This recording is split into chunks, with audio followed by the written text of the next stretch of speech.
Hey, what's going on, everybody? This is Kenton Hornbeck of the BeckDeck podcast. Welcome back. We've been a little bit MIA the past couple weeks, but it is the middle of the summer. I'm joined alongside Logan Decker. As always, Logan, how you doing, man?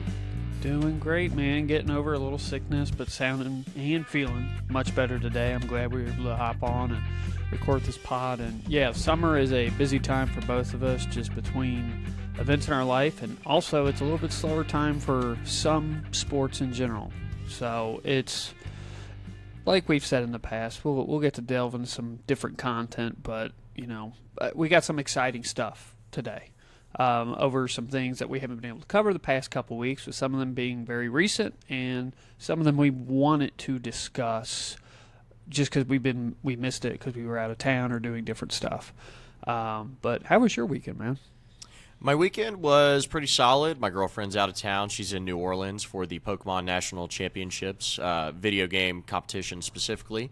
And I've just been here in Covington all by myself, hanging out with my cat. And then I went home to my parents' house on Saturday, spent a lot of the day there Sunday, just helping them move stuff around, hanging out, whatever. Now I'm back here in Covington and just kind of chilling. It's been a nice weather weekend, although the rain has started. I believe I can hear it outside, so that's unfortunate, but I'm all bundled up here. How about you? How was your weekend? It was good, man. Just celebrated father-in-law's birthday, so went out to dinner for that. Went to the driving range today, and I will say I did better today. Of course I did, than what I did with you a couple weeks ago. But no, it was good. It was good to get the club out and swing it. It's so hot and humid down here. We've had just as much as rain as you guys, and it's like you could stand outside for 5 minutes and do nothing and start sweating. I'll talk about this a little bit when we get to the World Cup portion, but I want to preview a little bit of it. So maybe you've seen on Twitter that a lot of Europeans obviously are flying across the Atlantic here to the United States, the U.S., Canada, Mexico is all hosting the World Cup at various venues around the country. And I've seen Europeans complaining about the heat and humidity here in the United States. I'm sure Mexico as well. We're, used to it. We live here, obviously, but it's a little colder there across the other side of the Atlantic. I think it's kind of funny because they always like to talk trash to us about air conditioning, about whatever else, and then they come here, go to Kansas City, Atlanta, whatever, and it's suddenly like they're on the face of the sun. So I just think that's interesting. That's all. Yeah, I've seen some interesting stuff about some of the Europeans coming over here, and honestly, I've heard more genuinely good things about their experiences, which is always great. But we'll get into the World Cup. So the one topic that we wanted to start leading into is, a couple weeks ago, June 1st was a big kind of deadline, or I should say, for the NFL, and where the new year rolls over for the season, and it kind of allows some cap flexibility, some increase, and that's when, let's just say, guaranteed money's due and contract shifts. And for the longest time, we have heard, in particular, let's say A.J. Brown is most likely not going to be the Eagles. We've heard about that for months.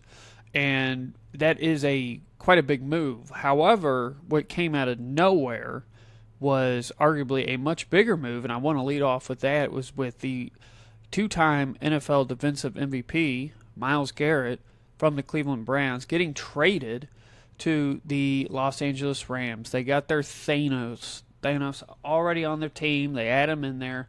Just in terms of the trade itself, they did get back a very nice young defensive end, defensive rookie of the year with Jared Verse. 27 first, 28 second, 29 third. I believe that the Browns are saving $30 million in cap with this move, but they're most likely going to have to pay Verse. I'm not going to say a similar contract, but a lot of that money's probably going to go to him next season, or I believe the year after. What was your reaction? I can imagine what it is, but share with the audience here what you were doing and how you felt once you heard this, that he was getting sent, arguably the best defensive player we've seen in our lifetimes. For me, it was shock and awe. I thought this trade was explosive when it happened. It completely took me, I was completely surprised, to be fair. I think we know Los Angeles has the capability to make these type of moves. You've seen it in the past where they shipped off Jared Goff to get Matt Stafford back. He obviously leads them to a Super Bowl. And with the way LA treats first-round picks, you could see something maybe, boiling underneath the surface here. But for them to go out and get a player the caliber of Myles Garrett with Matt Stafford's age coming into question, he's, I believe, in his late 30s, going out and getting a premier pass rusher, one of the greatest players we've ever seen in our lifetime, certainly, was a savvy move by Rams GM Les Snead to elongate the career of their franchise quarterback, who's obviously going to be in the Hall of Fame. He's coming off an MVP season. When I think about Myles Garrett on the Rams, I just think of tenacity, athleticism. His star power is going to go up because he's playing in a larger market. He's kind of flown under the radar, even so, just because he was in Cleveland. And you say, Kenton, how could you say that? He is one of the biggest stars in the NFL. I think he's going to become one of the biggest American sports stars, period, while playing in Los Angeles. His profile as a defensive player is certainly going to raise off the field. You see that when athletes go to Los Angeles. So for me, it was something I did not expect. I was completely surprised, and it made sense from a Rams perspective. They are highly competitive. Last year, obviously, in the NFC Championship game, coming up very close, but no cigar to getting into the Super Bowl with Seattle. They won against Cincinnati a few years ago. They're firmly in their prime. They have one of the best defensive players in the in the NFL now. They have one of the best quarterbacks in the NFL, and they have one of the best head coaches. So from a star power point, the Rams are going to be probably the toughest team to beat in the NFL on paper going into next season. On the other end, I saw a lot of Cleveland fans upset, and to me, I like this move for them. I don't think it is – it's one thing to trade away your star player, your franchise player.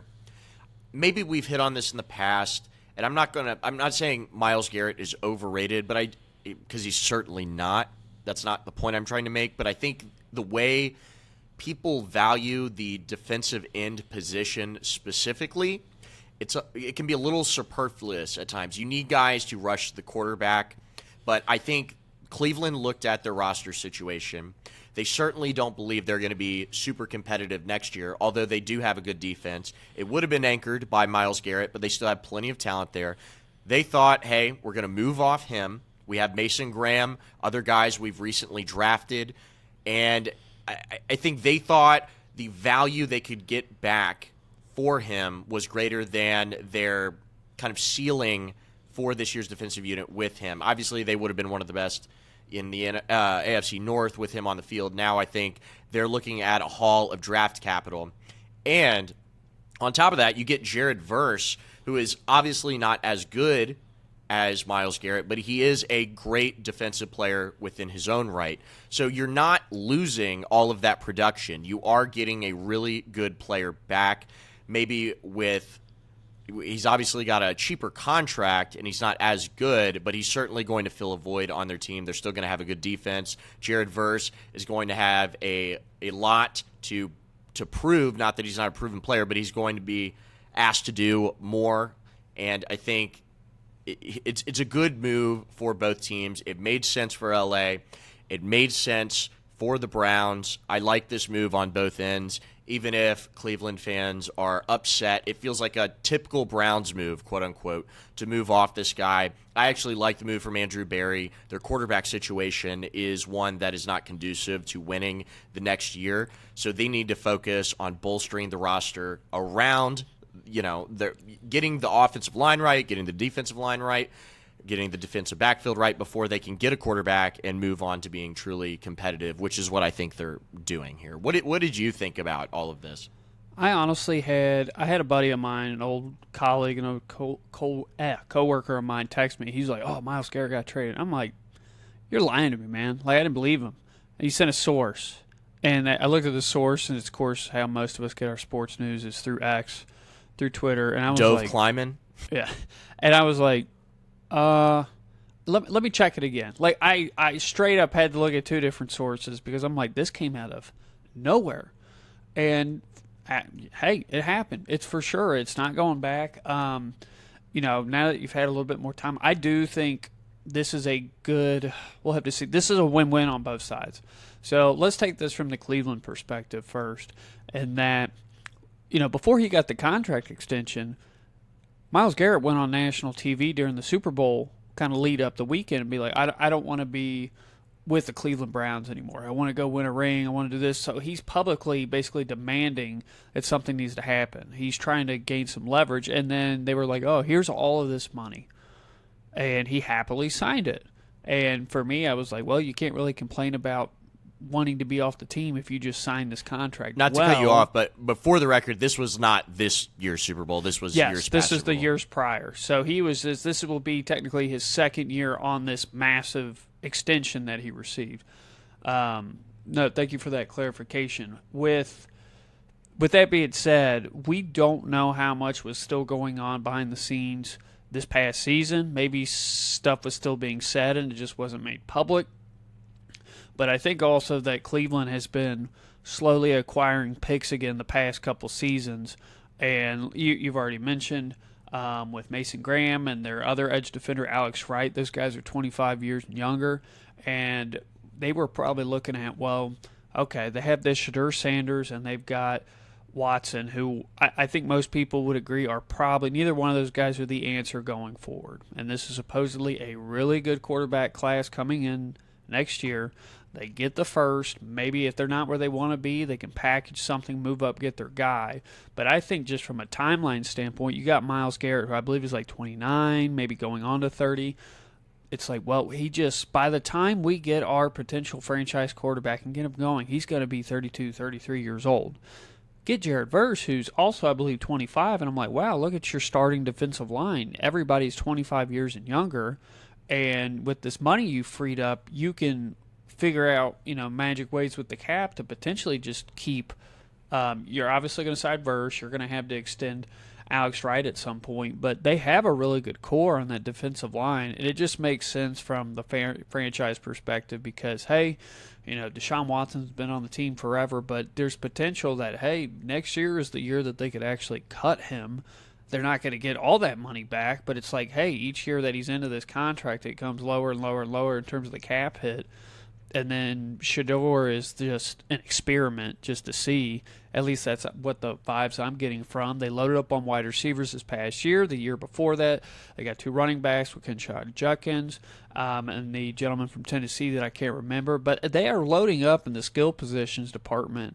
And I guarantee you they're going to be building up this offensive line as well over this next offseason. And they've done a little bit now with this offseason. They're getting all the pieces in place for whoever they're going to take in the draft next year. So timeline-wise, it makes sense. Now, of course, you can say the same thing with the Rams.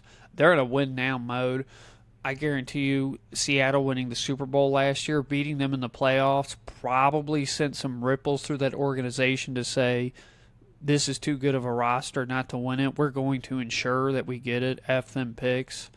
And I agree with the philosophy because it's like, hey, what are you going to do when Stafford finally hangs it up? You just gave him an extension, a 1-year extension for $55 million, a handful of weeks ago within the past month, and you basically got this year and next year. That's what it seems like you've got set up. So why not add a defensive player that's going to change your game? You already brought in 2 starting corners.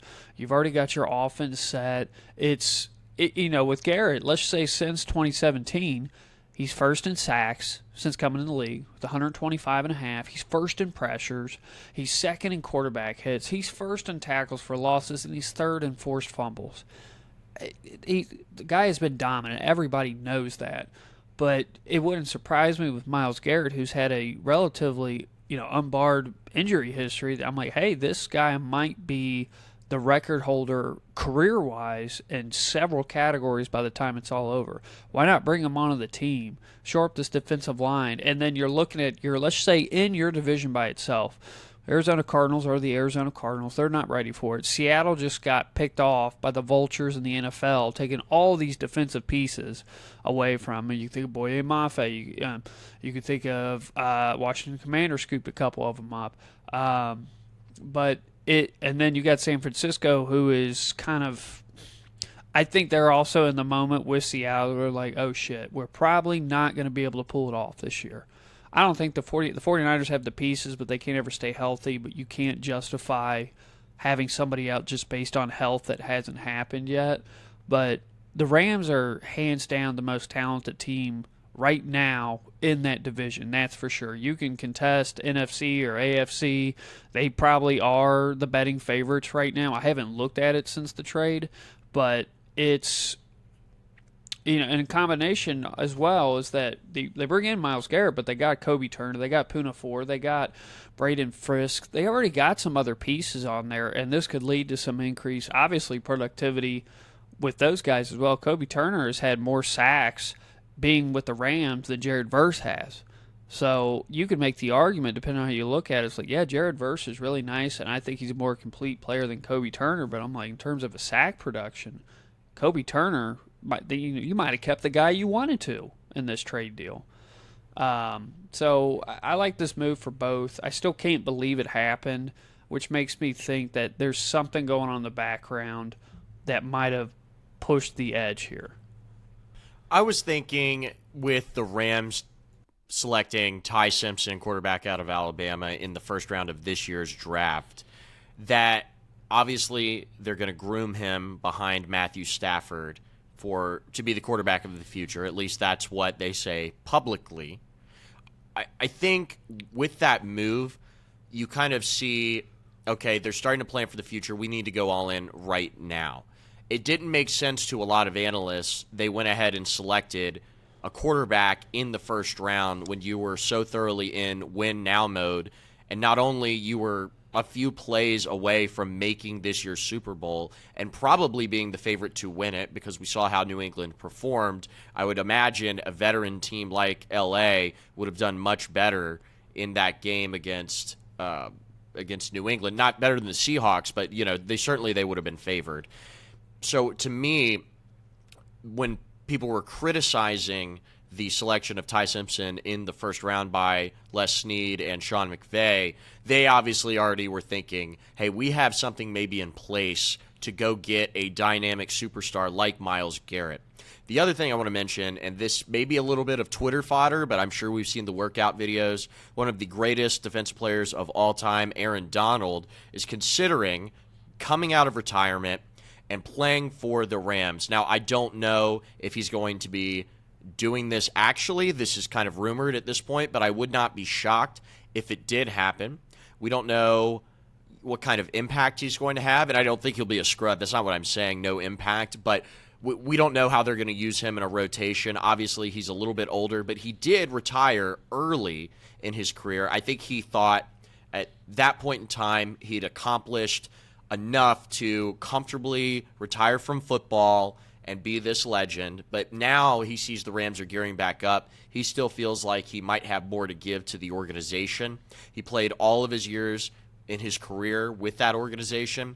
So now when you go out and get a player like Myles Garrett, and you can also entice a player potentially like Aaron Donald to come out of retirement and give some veteran leadership to your younger defensive line, I think that is the best case scenario for the Rams. And he doesn't need all the snaps, but he is certainly more than capable enough of being a productive NFL player surrounded by some of the best defensive front lines in football. So I love this move for them. It was surprising. I like it for Cleveland also as a kind of forward-thinking, strategic roster-building move. But, the Rams are just going to be absolutely sick. I mean, if we could be candid, these guys have one of the most talented rosters of the 2020s on paper right now. They have to be favored to make the Super Bowl, at least coming out of the NFC, and certainly probably to win it. I can't think of another team off the top of my head who would rival them on paper to make the big game and potentially win it. So this is putting all of your chips in the middle of the table. You have arguably the best quarterback and the best overall defender in football, and then you go get a Hall of Famer off the bench. I mean, it's like getting another acquisition. You're literally enticing one of the best defensive players of all time to come out of retirement and play for you because you went out and traded for arguably also one of the greatest defensive players of all time. So this is a baller move by LA. I hate to see big markets thriving, but again, this is what you do when you're good. This is what you do when you're savvy, you're smart. Les Snead, Sean McVay, these guys deserve all of their flowers. Absolutely. The Aaron Donald, I had seen a couple things on that, and I had seen an interview where they weren't directly asking him, but somebody close to him. They're like, "Why did he quit football?" And he's like, "It wasn't fun anymore." He, kind of like, I got my ring. I've worked my ass off, and I always take these double teams. I'm like, you ain't taking a double team with Myles Garrett on the other side of you. I could see it. Honestly, I'm sure that they've had those conversations. Somebody's reached out, but I would say as every day passes and it doesn't happen, the likelihood are probably also going down as well. Right. And I will say he is 35 years old. I just looked it up, and he last played football in 2023. So this will be the start of the 2026 season, so he's at least 2 seasons removed from playing organized professional football. He's in crazy shape. We've seen all of the workout videos. We've seen in the past the training with the knives and everything. So there's no doubt in my mind that he is still physically able to play in the NFL, even in a limited capacity or a limited role. But you are right. Every day that passes, maybe they don't want to tip their hand, or maybe he's still oscillating on whether or not he wants to play. I personally think he will end up doing it. I think the odds are pretty good that they could make the Super Bowl. I really don't see, besides Seattle and the usual contenders, I think the Eagles are on the decline. I don't see a very clear second contender to usurp the Rams besides their divisional opponent in the Seahawks. So this, if he was going to do it, this would be the year to do it. That's fair. All right, that was obviously the big one, and I kind of skipped over the last one, but it still deserves to be talked about. It's the one that we all expected. It just happened later in the day, so it got overshadowed, and that is the Eagles indeed trading A.J. Brown to the Patriots, getting a 28 first-round pick and a 27 fifth, which was really interesting. I think New England must have done some master class negotiating not to give up a first-rounder in that 27. And maybe Howie was also thinking that, he could stock up later. Our first round is better than a second round, whether it's 2 years from now compared to the second rounder next year. So I think there's probably a small hang-up with at least the negotiation there. But everybody knew it. We've heard reports on it. And this goes all the way back with freaking Diana Rossini and that whole saga. That was even linked to that. But Mike Vrabel, his head coach in Tennessee, reunites with A.J. Brown. And it's, let's just say in terms of what does this do for New England? It's like, well, I can't tell you the last time New England has had a true number one wide receiver. It's been, what are we thinking, like Randy Moss, and then they had these mixtures of Julian Edelman and Wes Welker, and I don't think they've had a true number one. And he's going to walk in and be their true number one. They're big body, they're contested catch specialist, and they also bring in Romeo Doubs over from Green Bay, and they have that youthful core. I think of Keyshawn Butte, and various other guys that came in and played different roles, and it's like, well, okay, New England's passing game has been massively upgraded, and for a guy like Drake May who can have a crutch like that, especially with in terms of A.J. Brown and his activity in Philadelphia, I can say as a Titans fan, there wasn't anything negative. It wasn't like a personality thing of why he got traded. Nothing ever came out. And the Philadelphia seemed kind of unique. Nothing ever got reported, but apparently the discourse between Jalen Hurts and him, it was over a personal issue. I had read or seen something where it involved basically relationships with either fiance's wife. So it's something got involved to a very deep personal level, and that's why they no longer interacted. And I thought it was pretty obvious when they took Mekhi Lemon in the draft, and then they basically they brought in another wide receiver in the offseason and be like, okay, they've stocked up. There's too many mouths to feed. Somebody's got to go, and we all knew it was A.J. Brown. And even though I think he's gotten more negative press just for his actions on the sideline, it's definitely not Odell Beckham levels of insanity on that sideline. And he's still had multiple years in a row, 1,000-yard seasons and double-digit touchdowns. He's going to walk in and be the best wide receiver in that room, and I do think he's going to succeed. It kind of reminds me of the Stephon Diggs going to the Buffalo Bills, different type of player, but you're giving a young quarterback, who then was Josh Allen, a veteran presence at wide receiver who's going to stand out and be the guy as soon as he walks in. It kind of reminds me of that situation. So do I think necessarily Drake May had a fantastic year? You could make the argument about how his schedule was. I would agree with those arguments that he had a pretty easy schedule and it's going to get tougher. Well, hey, I bring in a couple new weapons for him and let him to continue to develop, especially in that division where you're still dealing with the Jets and the Dolphins just in continuous despair. And Buffalo just seems like, I get the feeling that every year the tires are continuing to spin. They're not going anywhere, but they're just sinking further and further in the ground. So I'm like, hey, New England, this is your chance. Capitalize. You just went to the Super Bowl, and looking around the league, you got to keep adding pieces just like everybody else. And with this trade, it's like, well, Denver made a move to bring in a big-name wide receiver, and you made the move to bring in a big-name wide receiver.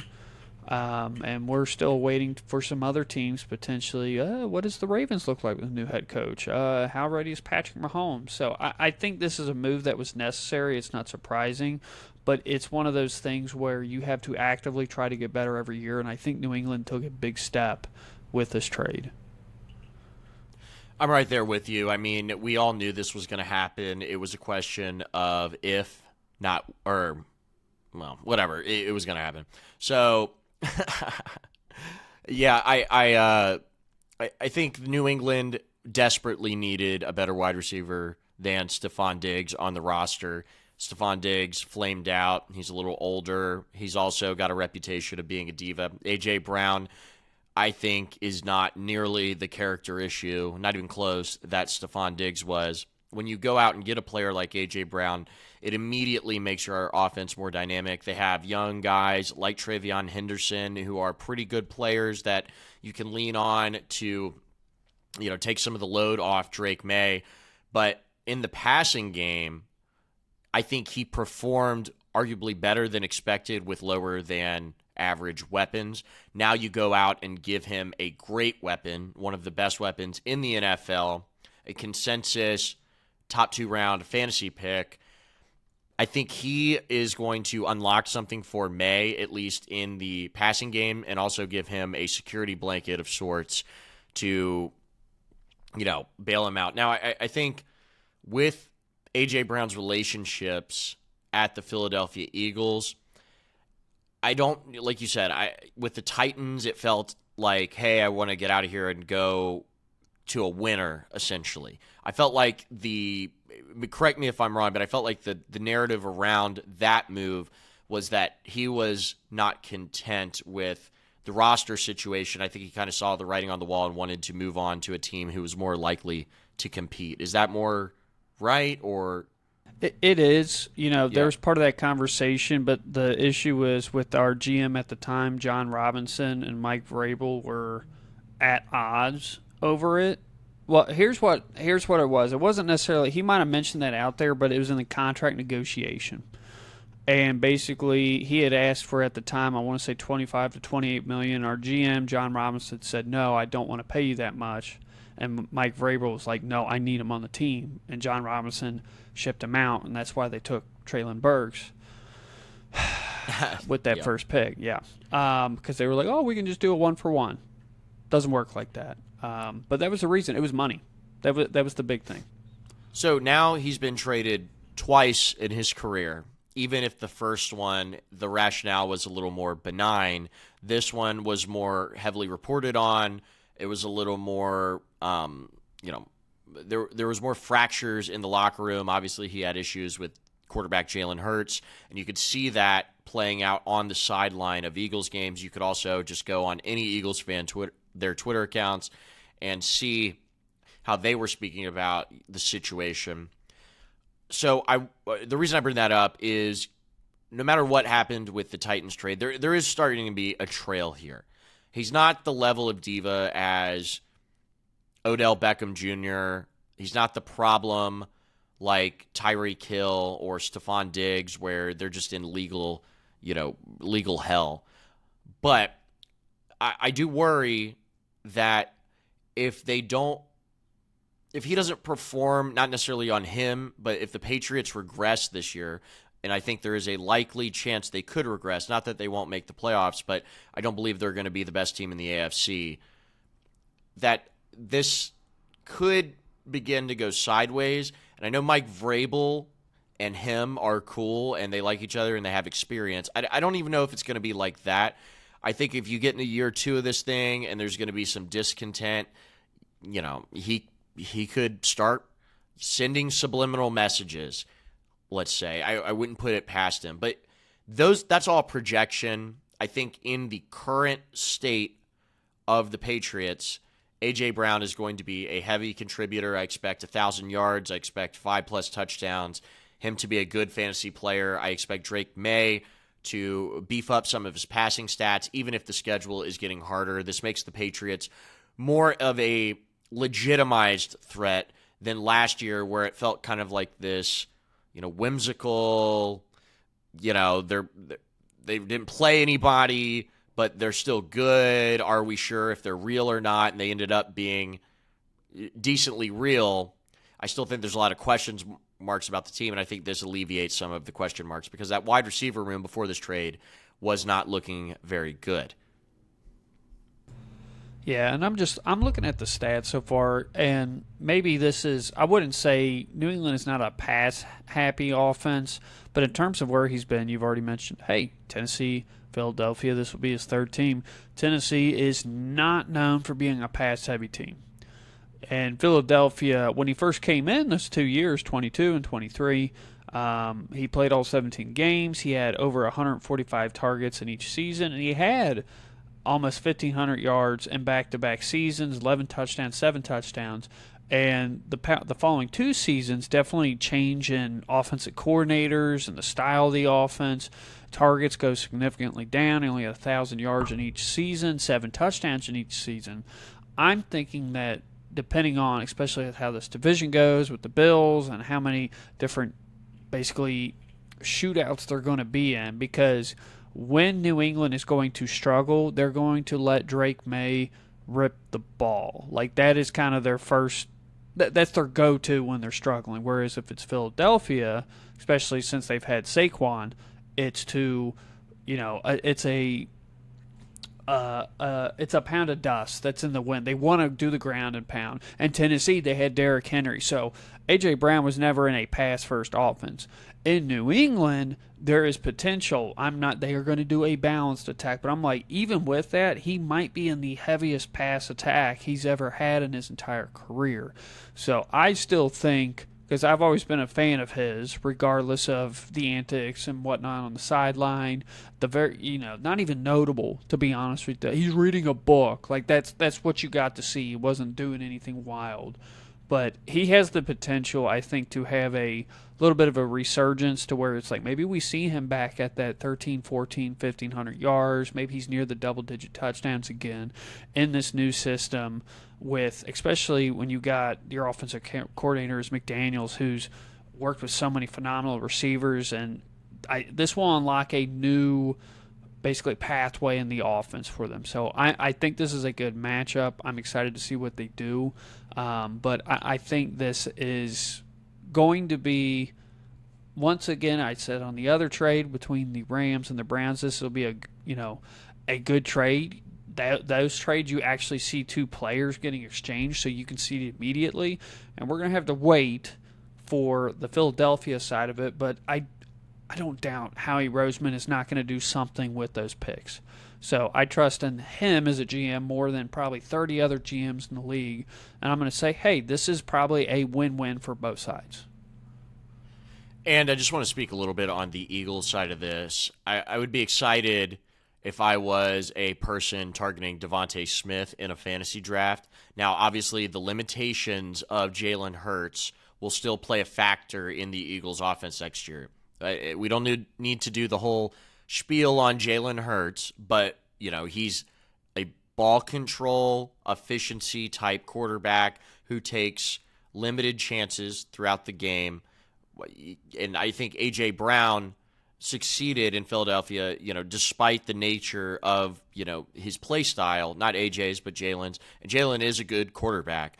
I think if you're Devontae Smith, you're like, all right, finally, I'm going to get some numbers up. He's been a team player. He's helped them win a Super Bowl. He's gritted down. He's, played well and also been a good guy inside of the locker room. It's going to be interesting to see, if you're a fantasy owner, what his production is going to look like next season. And then for the broader Eagles, I think we're going to see an offense that is even more reserved. To be quite frank, Saquon Barkley is going to get more touches. Jalen Hurts is going to be using his legs more, and I think they're going to be – they obviously have the first round wide receiver they drafted. It's still a little bit of a question mark. We will see, because we haven't watched him on an NFL field yet, but he is a talented player. Devontae Smith is a very good player. Let's see how they do with them losing one of their most talented offensive players. Because when the Eagles originally got A.J. Brown, they immediately became a significant threat. I remember people talking about, hey, now this offense is going to go to a next level, and A.J. Brown is going to be one of the best wide receivers in the league. That all happened. So from the Eagles' perspective, I want to see how it plays out. I want to see Devontae Smith get more looks, but I do think there's going to be a more conservative run-first focus to their offense. Yeah, I do think the Mekhi Lemon, him coming to Philadelphia, it'll work out. Definitely came out a little bit odd in the first few times, but the talent is there.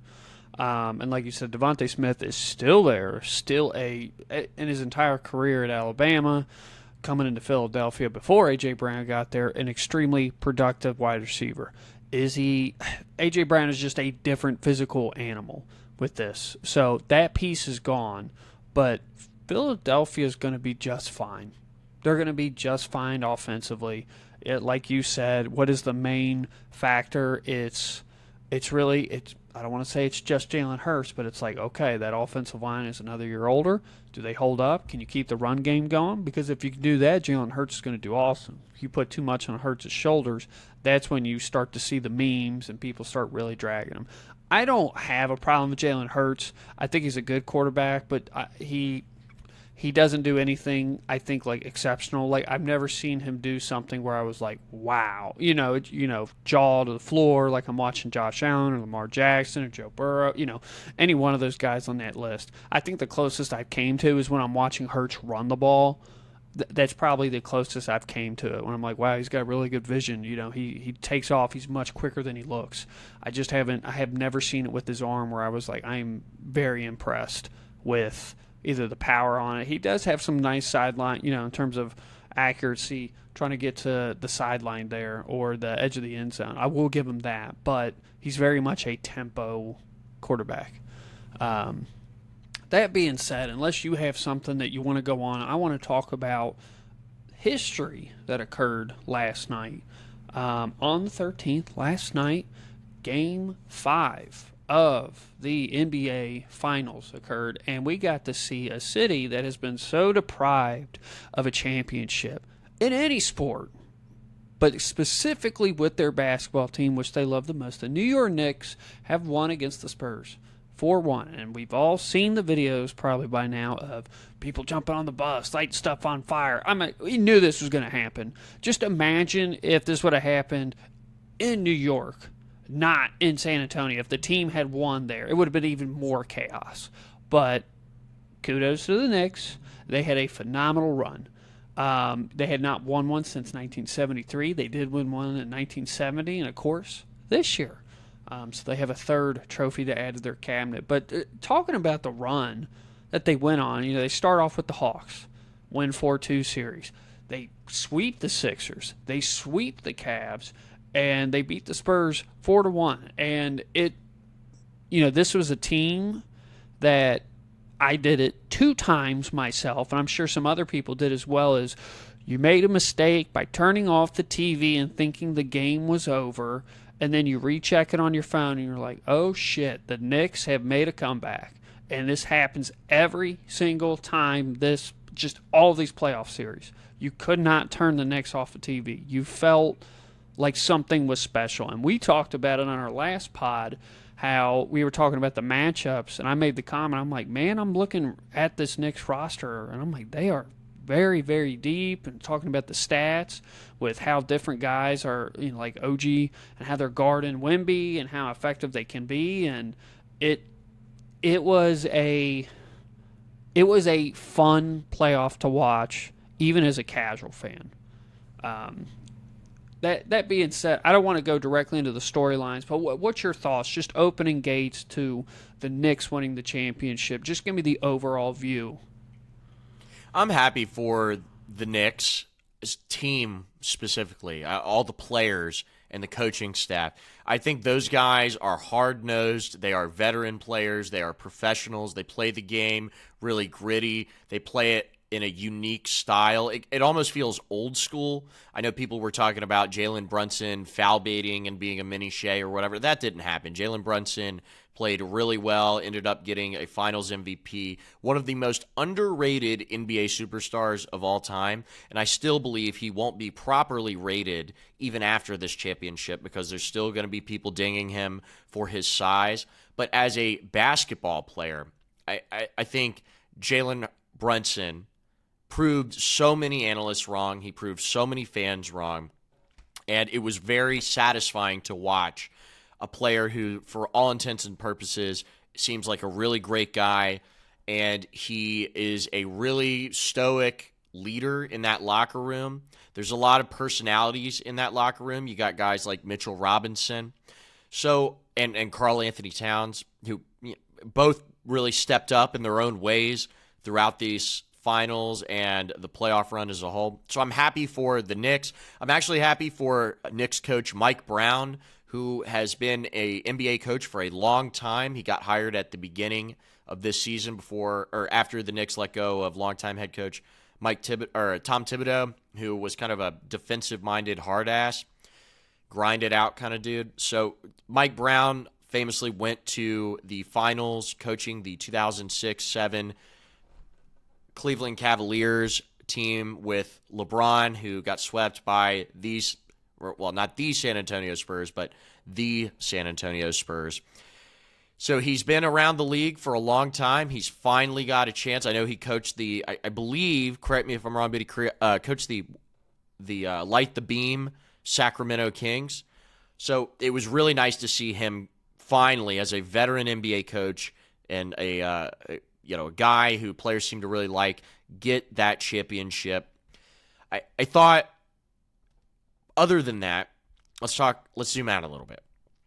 I know there's a lot of really good Knicks fans out there. I know there's a lot of passionate, long-suffering Knicks fans out there who are genuine people and love the basketball, love the team, and have endured many years of sports hardship.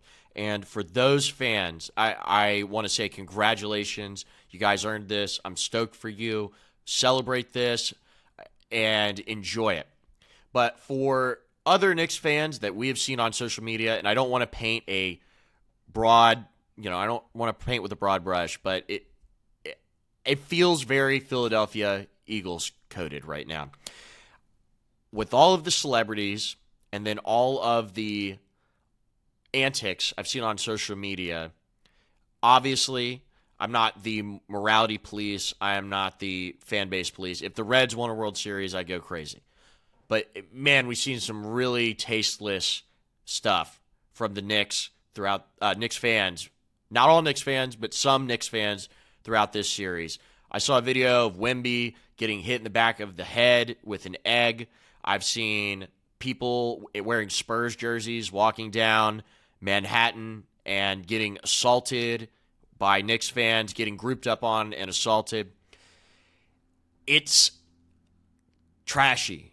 And I feel like we all kind of knew this could happen, but because the Knicks have never been that good, or they've never experienced a certain level of playoff success in our lifetimes. And again, this has nothing to do with the older fans, by the way. The older fans are not going up to people, and a lot of the younger fans too. It's a specific kind of younger demographic of fan who, takes this way too seriously, and I think gives the team and the fan base a bad name, and it comes across like, how a lot of Eagles fans are stereotyped. So for that, I don't mess with that. It's not cool. It's really weird and strange. But I guess you can have that. It feels like so different from the way the team operates on the court to how the fan base some of the fan base reacted to this. The other gripe I have, and this has nothing to do with the Knicks organization really, or maybe there's a little, crossover here, but Game 4 was one of the best basketball games I've seen in quite some time. It was probably one of the greatest NBA Finals games I've ever seen, and in NBA history, quite frankly. You come back from 29 points. OG Anunoby, stoic superstar. The dude is rock solid. He's got ice in his veins, and I don't mean that in a corny way. I mean, he literally, post-game interviews, the way he plays on the court, I mean, this guy is just measured, and that's the way he plays. He tips the ball in over Dylan Harper, scores, Knicks win, complete one of the greatest comebacks in sports history. And what do we see from the camera people on ESPN and ABC? I see Taylor Swift. I see Timothy Chalamet, Kylie Jenner, Larry David, John McEnroe, hedge fund billionaires. I don't see any videos or shots, really, that I can recall of the team. It's all, like, celebrity shots, and they just kept cutting over to them. And I know the Knicks have a lot of celebrity fans, and I'm not even bringing up, like, I know Timothy Chalamet has kind of become the face of the Knicks fandom this playoffs, even though you have guys like Spike Lee who have been long-suffering Knicks fans, and they obviously showed Spike Lee plenty too. But I thought that was a little weird. I get it, but it was almost a little too over the top. You can show celebrities. That's not illegal. That's not, tasteless per se, but I felt like the emphasis on them in the wake of how that game ended and the way the players played and battled to show all these celebrities it just didn't quite sit right with me. I thought they didn't highlight the players enough, and I thought it was pretty lame that they did that. So those are the few gripes I have with how the reaction has been to this, championship. And we'll get into the basketball here in a second. But for all those Knicks fans out there who are ethical and chill and cool, shout out to you guys. You really earned this. This is a really cool team to win the finals. I never hated the Knicks. I always actually kind of wanted the Knicks to be good. I thought the NBA would be more fun if the Knicks are good. This wasn't a team that dominated the regular season. I believe they had a little north of 50 wins. They did not win their division. So for this team to ball out and play the way they did was really awesome. And the final point I'll say before I throw it back to you is kind of this like legacy talk, but not around the Knicks. I'm going to take it to college basketball really quickly. When you think of the greatest college basketball teams of all time, you're thinking of 2012 Kentucky, you're thinking of 2001 Duke, you're thinking of 1975 Indiana, a lot of really, really, really great teams. And I think college basketball analysts and folks who, write and analyze the game, I think the 2016 and 2018 Villanova Wildcat teams coached by Jay Wright are, thrown in there. They're really good, but I don't think they were ever considered among the best college teams of all time. And what I want to say is you need to scrap that immediately. You guys got to start bumping these dudes up. Whichever one of these teams, you're going to have to start bumping them up the list, okay?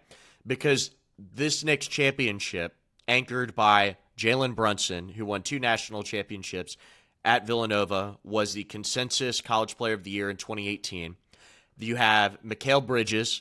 You have Josh Hart, who was on the 2016 team. And then, I'll throw him in there, but Dante DiVincenzo was a key contributor to the Knicks last year. Obviously, they traded him away in the Karl Anthony Towns move. But those 3 guys, let's say Hart, Bridges, and Brunson were some of the best players on the 2016 team. And then Bridges and Brunson were arguably the 2 best players on the 2018 team, who only had 4 losses in the entire season and beat Michigan in the national championship. And then you remember 2016 when they hit the game-winning buzzer beater over UNC. So I'm going to need more respect on the Jay Wright championship-winning Villanova Wildcats. I better start seeing them in top 5 lists. And I don't care what Indiana did. I don't care that Kentucky went 38-2, because I think the way Jay Wright built those teams was like ethical. It was old school. These guys stayed for multiple years. He recruited them out of high school. He grew them up. He coached them up, and they won. And now they've done the same thing in the NBA. And all of the groundwork laid by Jay Wright at Villanova with Bridges, Brunson, Hart, whatever, these guys have incredible tenacity. They play really hard. They play the game the right way. I need more respect on those Villanova teams, because I see those lists and I feel like they always underrate them. And I'm going to need us to go back and do a legacy check now that these guys have led the New York Knicks to their first NBA championship since 1973. That's a really good point. Those Villanova teams were absolutely stacked. Back-to-back years is wild, and the fact that so many of those guys played together on the same NBA team is also wild. It's pretty rare. Dive in. I feel like this was a unique finals in the fact that, so many finals you have to really dive in game by game and to really do this analysis. But this one had a pretty, basically a theme throughout it. And some of those themes in particular were that the Spurs, basically almost every single game, had a double-digit lead, and they blew it. Obviously, 4 times. You blew it! And what it showed me, at least from what I've seen, and this is not just in particular to one play, there's 2 that stand out to me during this entire finals. But it just looked like the Knicks were they were a very veteran, very experienced team. They dug their feet in despite being in these deficits and clawed their way back. And it was almost like San Antonio would, I don't want to say the word panic, but it would they would lose it felt like I was watching, let's say the Atlanta Hawks years ago, where they'd get the number 1 seed and they would just continue, they would lose out in the first round with Budenholzer as a coach. It just felt like they just forgot how to play the fundamentals of basketball to get to that point. And, that could be from, you can make the biggest talking point. I think honestly, the moment is De'Aaron Fox in the final minute in Game 4, gets the ball, they're up by 1, 9 seconds left, and he decides to go up for a layup instead of just taking a foul or dribbling it out or doing anything else for that matter. And he does the absolute worst case scenario. This is something that somebody in rec league, your buddy would do, that would know better than this, that the 5th grade team would know better than this. And it just, in the moment, he made the mistake. And I could say the game before, with Game 3, nobody's talking over this. They're focused on De'Aaron Fox. But how about the pass down the stretch late in the 4th quarter where Wembanyama has the ball, has no pressure, and decides to try to do an outlet pass, basically 10 more feet up the court, and I believe it hits Champagne in the back, and it results in a turnover. It's the little things. Stephon Castle, yeah. It was Castle, my bad. I knew it was either him or Camp. But my point is that the Spurs made so many little mistakes, well, A, to let them back in, and B, when it was at the deadline, it was just so many young guys. The fact that I'm looking at the team and it's like, wow, De'Aaron Fox is one of the oldest guys on this team. This is a very young team. They have very talented players between Dylan Harper and I've already mentioned Castle and Champagne and Wemby. They are going to be back. But this is a massive learning experience. You can make the argument, not on a talent basis, but even though they were the 2 seed, it's a little shocking that they were the team to make it to the finals. Because even though they had played extremely well, you could make the argument they might have been the youngest, least experienced team in the entire playoffs. And they made it. And basically, this is a team, and I mentioned it a couple weeks ago, that, hey, if they struggle to shoot, so if they go into a drought, it could be a problem where the Knicks can find a way to shoot themselves out of it. And that's what happened.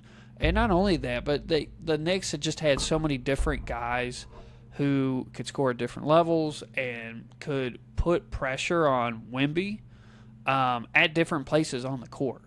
And I think the most frustrating thing for me is, this is specifically with their head coach of the Spurs, Mitch Johnson, is that when you have a 7'4" alien on the planet and move him around more on the court. I got so tired of seeing Wemby just at the three-point line. I'm like, can we get him in the paint more? Can we try to find more creative ways instead of just doing the pick and roll and letting him sit at the top of the key?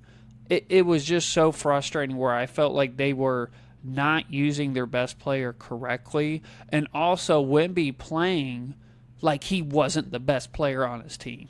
He's very passive at various times through the finals, and it was frustrating because for me, I am a casual, I casually root for the Kings and I casually root for the Spurs. And it was frustrating to me because I know how talented of a player that he is, and it just felt like so many times that Castle was playing better, that Champagne was playing, but like they were going off of their energy. And I'm like, you can't have that if they're talking about you being a potential face of the league, being that kind of guy, being that special. And this was, De'Aaron Fox is going to take the brunt of it, but this was a early legacy herder for Wemby by far, just with how he played and how just, it's not the word I'm looking, just passive that he looked almost at all times. It was frustrating to me, and it just felt like the Knicks had just a completely different energy. Like, you could see the Spurs hanging their heads, or you could see, like, you never saw that with the Knicks. So it didn't surprise me by, hey, Game 4, some people, the NBA won't let them win. They want to win in New York. I'm like, this Spurs team is done. Like, they're cooked. They're going to come out hot, and they're going to lose it, and it's going to be on repetition, and that's exactly what happened. This team just didn't have the experience. There'll be a problem again in the future. They're not going away in the West, but the West is stacked. Guess what? Hey, the Thunder's still there. They're definitely going to make some moves. Denver's still, they're going to make some moves. Like, you got to keep active. We talked about in our NFL segment how good teams continue to get better. Well, guess what? In the NBA, every team makes moves. Even the bad ones. There's moves every year, so they got to figure something out. I don't know if they get more veteran presence in there.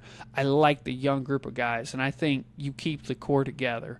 But, man, this one hurt. This one hurt as a Spurs fan, and it hurt San Antonio, the city.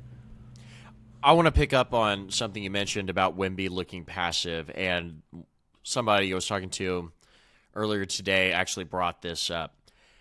There's a criticism of LeBron, and it remains throughout his career, maybe not as much recently in his late career, but certainly through the middle and beginning part of it, even as he was winning, that LeBron would always look to make the right play. And down the stretch, I think some fans and analysts wanted LeBron to take over and make it LeBron time, kind of like Kobe or something like that.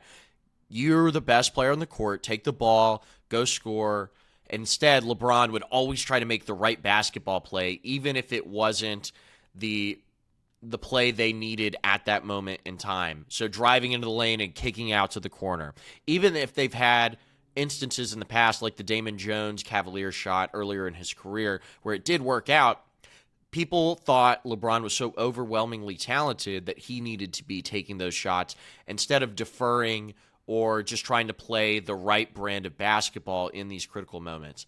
And I feel like I also saw that with Wemby in these NBA finals, specifically down the stretch of Game 5. I thought Wemby was far too passive, and I didn't think he was necessary. He didn't play great. He did fine.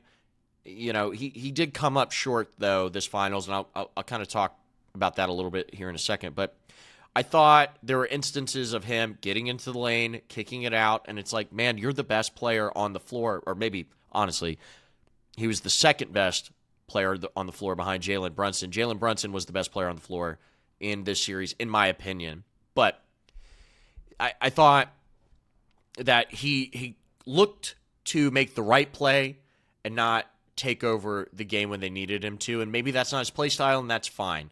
But he's going to have to learn from this. It reminds me a lot of the LeBron thing, making the right play instead of, gritting down and, taking the shot or what have you. When it comes to other players on the team, I want to bring up De'Aaron Fox, and I don't want to bury De'Aaron Fox. He obviously played very poorly throughout the past few games of the series, and really is the series as a whole. I looked up his plus-minus for this past game, and this is where stats can lie to you.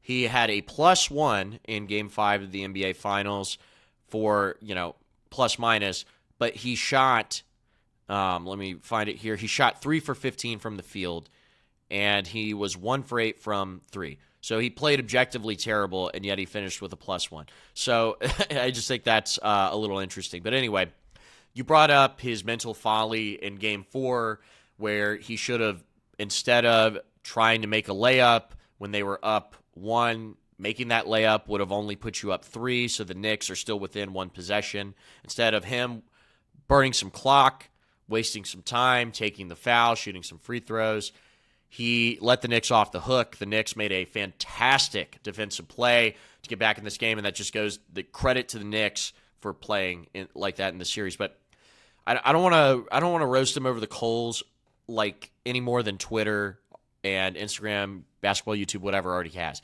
I know De'Aaron Fox is seeing all of that on his timelines right now. He's probably taking a step back. He knows maybe he let his team down, the San Antonio Spurs down. He's a highly paid player. Paid player. He needs to play better than what he had in the finals, and certainly, honestly, throughout the duration of the regular season.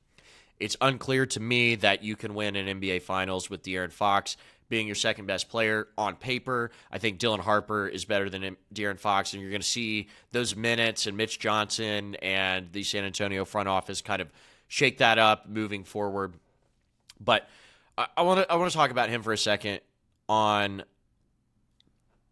First, I saw this. I think it was Kevin O'Connor, writer for Yahoo, on Twitter. His contract is kind of an albatross. Coming off, I don't want to overreact to the finals, but he's getting paid a lot of money over the next couple of years. He's in his, I think, later 20s. He's going to be paid a big contract. I don't know who's going to take on that contract. I could see a team like the Bulls maybe doing that because that's what they do. I don't have any salary cap information in front of me. I just think, moving him to a kind of purgatory, I don't know if you trade him right now. I don't know what the solution is for them. But his contract is going to make him tough to move, even if, Dylan Harper needs to be getting more minutes. The Spurs obviously need more shooters. They're going to look to do that, sign those, trade them, whatever, in the offseason. I think De'Aaron Fox is a pretty tough-nosed guy. I think he plays hard. He's kind of passive. He's a little bit quiet, it seems to be, through watching him at Kentucky and then throughout his NBA career. There was a point in time, and these two situations aren't exactly analogous, but it made me think of it. And this is what I hope for De'Aaron Fox. 2011, LeBron James came into the season with Dwayne Wade, Chris Bosh, Eric Spoelstra, very, very braggadocious. Not 2, not 3, not 4, not 5, whatever. People were gunning for them. They were rooting on them to fail. He came up short against the Dallas Mavericks in the 2011 finals. They lost. They were favored to win. He shrank in the biggest games. I believe he scored less than 10 points in one game of the NBA Finals. If you're LeBron James, that was unacceptable. And he went into the offseason, and he kind of retreated. He kind of was like, all right, I'm getting away from all this. I need to, kind of find myself and grit down, focus on what I need to do, and that being winning a championship. And LeBron came out the next season and played fantastic. He won the 2012 NBA Finals, his first ring. He got the monkey off of his back. Obviously, De'Aaron Fox is not LeBron James. I think De'Aaron Fox, after this finals, because I'm not out on him, even if, Twitter's thrown in the towel, whatever, he's obviously got some holes in his game. I think he needs to grit down and kind of retreat. Don't look at the social media noise. Understand what people are saying about you. Kind of go monk mode. Come back in next season, ready to roll. Show people why you are the player that they thought you were. Now, obviously, he could just be, a choker or that kind of player. I don't think he is. I think the moment was too big for him, and he shrunk. He wasn't efficient enough. He didn't make enough shots. I think he needs to kind of find himself because I do believe he's a good dude, and I think he has the capability of contributing toward winning basketball for the San Antonio Spurs. Lastly, Wemby. I don't think the Spurs are out of any discussions moving forward for winning NBA championships. They made it there ahead of time, in my opinion. I think this year people really thought the Thunder were going to win, even though the Spurs had a great season. It felt like the Spurs were arriving early and that the Thunder were the team who was, kind of destined to represent the Western Conference in the NBA Finals. So the Spurs upset them. They go to the finals. They lose to the Knicks, who is a veteran team. Obviously, their team is very young. I expect the Spurs to be back in this position at a certain point. I need more from Wemby. I didn't think he played very great throughout this series. I thought he kind of shrunk in certain moments, and I didn't think he was very efficient, and he needs to be more aggressive in looking for his shot. I thought the Knicks kind of, exposed some holes in his game, and he is more than capable of patching those holes because he's arguably the best player in the world right now. I wouldn't say that he is, but he's certainly a top 5 player, and he's got that capability. He needs to do the same because with De'Aaron Fox or Stephon Castle or whoever else on this team playing more poorly than he arguably did, it takes the onus off him as the best player on the team. So, yeah, Fox is going to be the lightning rod for all the criticism, and Mitch Johnson too, but I think Fox and some other players are getting the brunt of this when Wemby didn't play up to the standard he needed to. And I don't want that to get lost. He's got to take some accountability here. He doesn't have to go up and say, guys, it's actually my fault. It wasn't all his fault, but I thought collectively he did not, he didn't play that good either. They choked plenty of leads, and he was on the floor for a lot of those chokes. That's all I'm saying. So the Spurs are going to be fine moving forward. I think their front office is good enough to set up the team to be competitive going into next year. That's kind of my thought on De'Aaron Fox, Wemby, all of that. They'll be here. They'll be good, but they arrived early and ultimately came up short. I do want to give at least kudos to one more player in particular because this finals, you could make the argument, had possibly the biggest impact on his legacy, and that's Karl Anthony Towns. He played really, really well. He played his role. He averaged a double-double in the finals.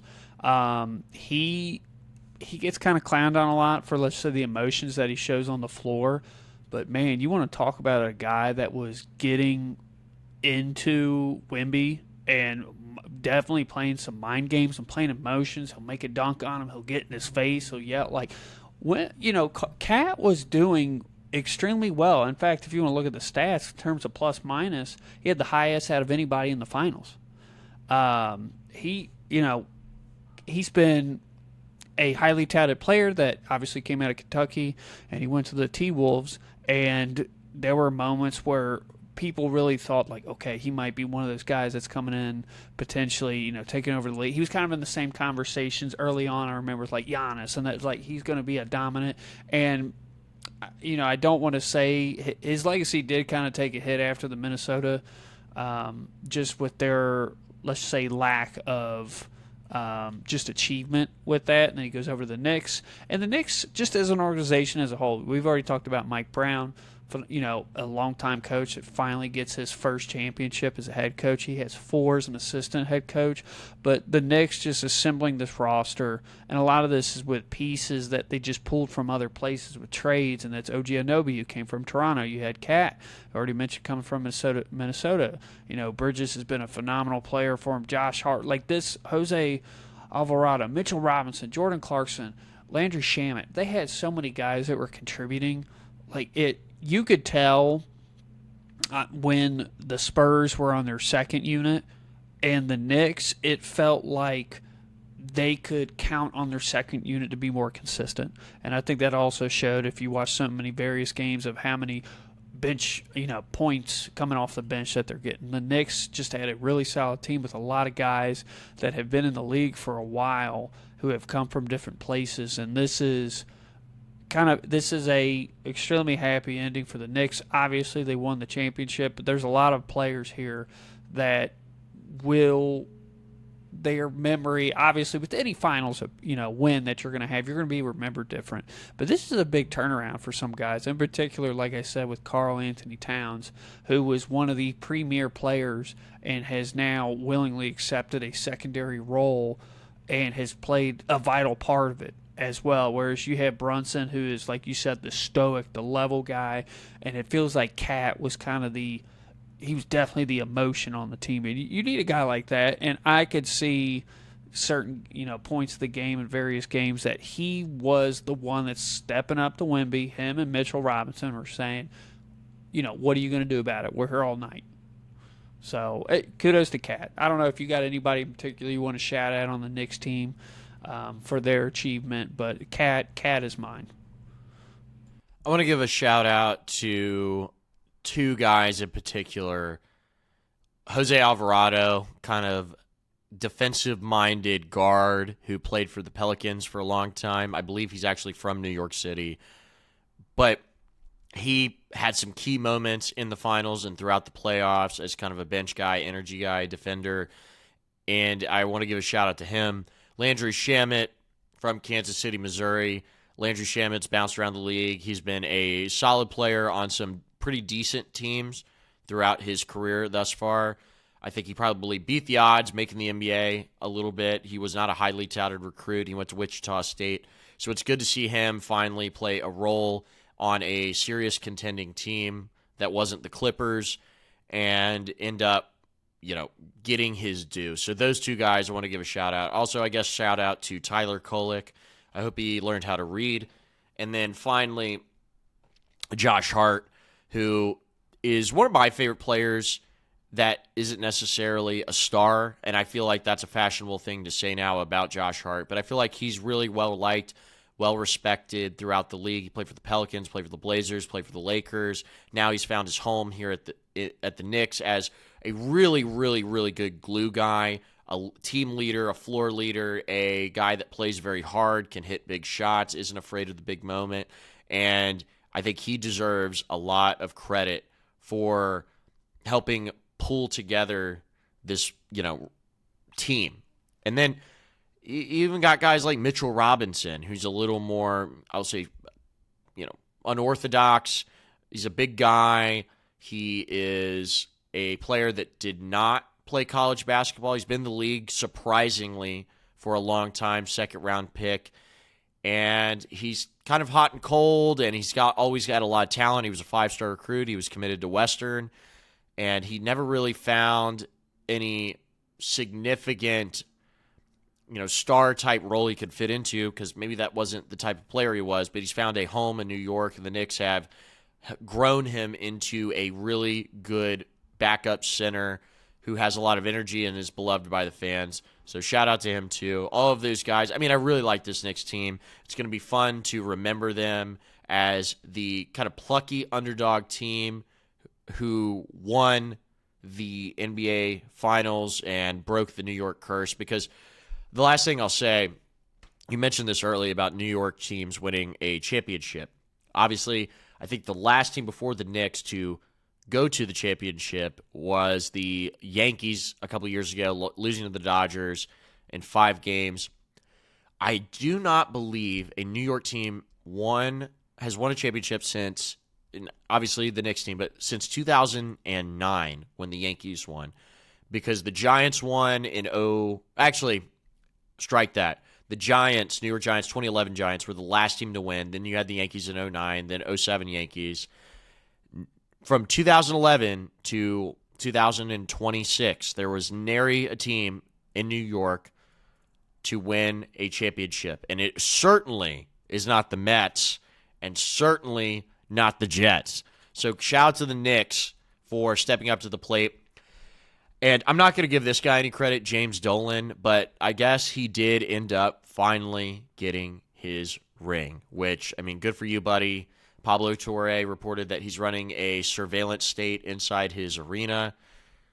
What's that about, dude? Why won't you let Charles Oakley back into the arena? What's that all about? But after owning the Knicks for so long, and I'd honestly, Bill Simmons will probably talk about that, so I'll plug his podcast. I haven't listened to anything yet on it, or he hasn't spoken on it yet, but James Dolan is one of the most dysfunctional owners in all of sports. He felt like Dan Snyder, disgraced former Washington Redskins and / Commanders owner / football team owner, where there were a couple times where he had a playoff caliber team throughout his career as an owner, but never anybody that was serious championship contenders. We think fondly of the Carmelo Anthony 2013 team, but we forget that in like 2005, 6, 7, they have Isaiah Thomas coaching the team. They're playing guys like Eddie Curry. I mean, they just were an embarrassment, quite frankly. They were not a good team, and they really disgraced the legacy of in the 90s that the New York Knicks had been known for, that they had built all of those years. And so you had that one pop-off year in 2013, and then they kind of went into purgatory again. Then they signed Brunson. They start getting better. They get more competent guys in there. They build a culture, and now here they are at the top of the mountain. I don't want to give James Dolan really much credit for that, but, you know, he's got his own. He's part of it too. So we'll see where this leads him as an owner.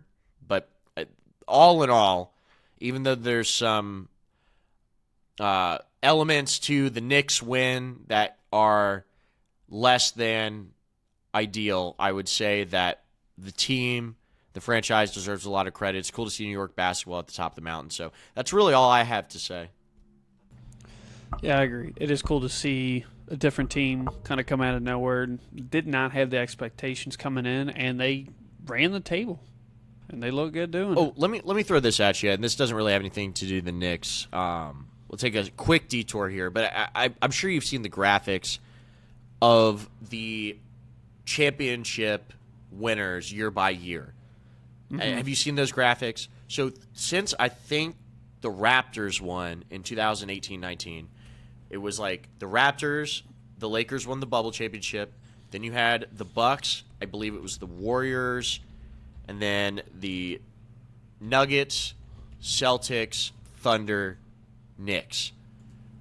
Complete parity in the NBA for championships. Baseball has a little bit of this too. But is this good for the league? Is it bad for the league? We don't need to get in a massive discussion about this. I just think it's interesting that throughout our lifetimes, we've really seen certain dynasties of teams win multiple championships. We're used to the Warriors, the Heat, the San Antonio Spurs, all of those teams being perennial contenders. The Lakers before that, perennial contenders. And now it seems like the NBA is in a space where parity is expected. I think the floor is pretty high for a lot of teams, and the playoffs are very tough. You know, there are a lot of people penciling in the Thunder this year. That's fine. The Thunder are still a great team. They should probably be favored going into next year. But I don't have a lot of confidence in the Knicks repeating. I don't want to like throw water on their, championship aspirations for next year, the repeat aspirations, but it's going to be tough. And the past couple of years have shown us that it's unlikely. So I think this is very interesting now, where throughout our lifetimes and even prior to that, Jordan Bulls, Bird Celtics, Magic Johnson Lakers, Showtime Lakers, Celtics, and it's a league that is made and built by dynasties, and now it's just any team. It's a free-for-all. It feels more like March Madness in that sense. Do you have any comments on that kind of setup for the NBA in its current, landscape? Yeah, I will say overall, I think it's good and bad for the league. And the reason why I say that is it is good to have the diversity of different teams winning it. That is without a doubt. It's okay, but if this is happening, let's take a smaller look into what could be the potential cause of it. And it's like, well, how about the fact that, let's say if you watch the NBA this year and you didn't watch it for 2 years and you come back, 95% of the rosters would be completely changed. So the NBA is, I think part of it is so strong in the player empowerment movement and the fact that NBA, unlike so many other sports, but the NBA has more freedom and its players to choose this. Oh, I get my ring. Let me go get my bag somewhere else. Or let's just say, let's just say this won't be with the Spurs, but a team, they make it to the finals, they lose, or they make it to the quarterfinals or semifinals, whatever, and they lose, and then all of a sudden it's like, oh, I can't win here. Let me go join this team, or let me go to. I think the reason why we're seeing that is it's a good thing for the league because they're like, oh, look at all this parity. I'm like, it's for the wrong reason though. It's not because this one team is drafting exceptionally well. I'm like, well, first off, you're still trying to figure out how to do your lottery system because you're concerned about tanking, and now you put in this new system, and I don't even know if it's going to fix tanking. It's weird. And then you have all these guys who, I could name Kyrie Irving, James Harden, Kevin Durant. They bounce around. It's Kevin Durant. Oh yeah, he's with the Rockets, and take away the age part of it. But I'm like, oh, normally he'd be with the Rockets for, let's say, probably another year or two, and then he's going to bounce to somewhere else, become another paid mercenary, and that's 80% of the league, at least, is like that. So, in short, yes, it's good to have the diversity, but the reasons for it are in poor taste. Yeah, I think the free agency has created a race to the bottom system for building out consistent teams and keeping guys on rosters for long periods of time. But I guess that's just kind of the state of the league. We're going to have a lot of guys from this era just won championship. And I think it's a little different, but that's the era we're in. You're not wrong. Well, hey, moving on to our last big topic here. And this, let me go ahead and say this. Neither one of us are well-versed in this topic. And to be honest, I think most Americans probably aren't. But we're in a unique situation where the World Cup happens every so often. It does not happen every year. And it just so happens that, especially determining where you're living in the U.S., you have the opportunity to experience it firsthand. So, obviously, it's already started a few days ago on the 11th, and it goes all the way to the 19th. And what it is basically the World Cup, 48 teams around the world representing their countries, 104 total matches, and the host nations, that basically, depending on the World Cup and the locations that are set up, they try to do kind of in the same region. Well, it's the U.S., it's Canada, and Mexico. And out of the 16 sites that are being hosted, 11 of them are in the U.S., Atlanta, Miami, New York, all over the place. So we have an opportunity that we have not had in a long time to experience this world event. In fact, the final, the World Cup itself, at the end is in MetLife Stadium in New Jersey. But basically the format, for anybody that doesn't know, and to be honest, it's been a while since I paid attention to any World Cup, so I had to look this up myself.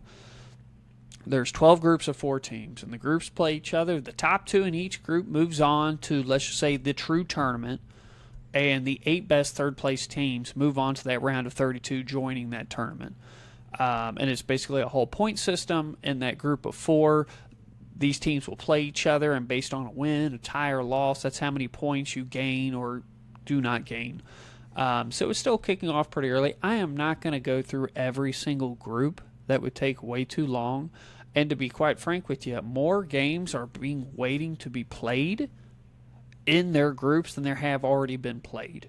That being said, the U.S., our nation, I would imagine all of our viewers here, this is our nation, has already won their first game against Paraguay, and they won 3-1. And in terms of who else is in our group, Australia and Turkey, there's a lot of people, at least that I've talked with, who have good soccer knowledge, was concerned about Turkey, because apparently Turkey has a really good team, or at least they have a couple good players that they would consider better than any player that the U.S. has. Well, Australia upset Turkey the other day, and they basically 2-0. So this could be a really good, hey, I already mentioned only 2 teams are guaranteed to get in the group, and you're telling me, hey, the U.S., they won their game, and the toughest team supposedly in our group has already lost one. They got upset. So it could be a big, a big thing for the U.S., at least the men's team, going forward. And, of course, there's other games going on right now in different groups. But you tell me about, because I played soccer for 1 year when I was like 3 years old. So in terms of my personal experience with playing is very limited. In terms of my medical background and my job, I have covered more soccer events as medical staff than any other sport. So I know the sport well. I've seen high school, collegiate, professional. It is not my favorite sport. I'm not going to lie, but it's a world event, so I'm going to pay attention. What's your thoughts on the World Cup, and what's been your foray into it?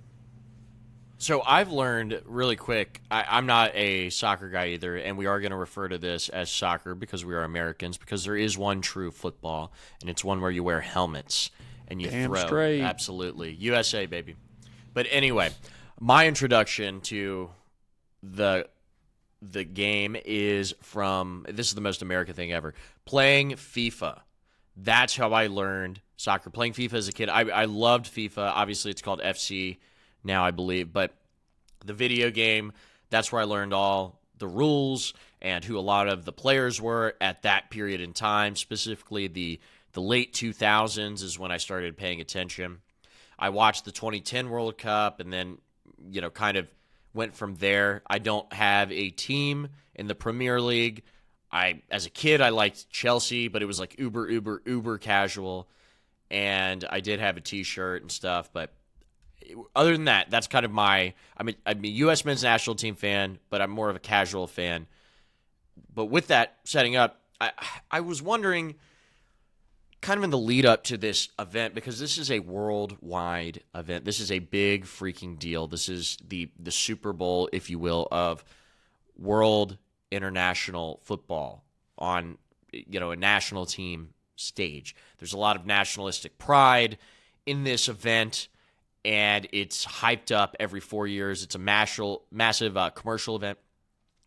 And so I know I don't live in one of the cities where the tournament is happening. There's 11, like you mentioned, in the United States. I believe 3 in Mexico, 2 in Canada. I live in Cincinnati, which is a there's a really good soccer culture here. I felt like nobody's really been talking about this here. And I don't mean, obviously there's some really big fans, and there's plenty of big soccer fans, throughout the United States. Truly. I think people from Europe would even be shocked, but there's people who only go watch, their only sports fandom is going to watch Premier League games at their local bar every Saturday morning. I mean, there's definitely a bunch of people out here like that. So, and I'm not in those circles. I thought it would be even more casually discussed among general sports fans and even general populations, because it's such a big deal, and yet I felt like there was no lead up to this. It kind of just, hey, here the World Cup is starting.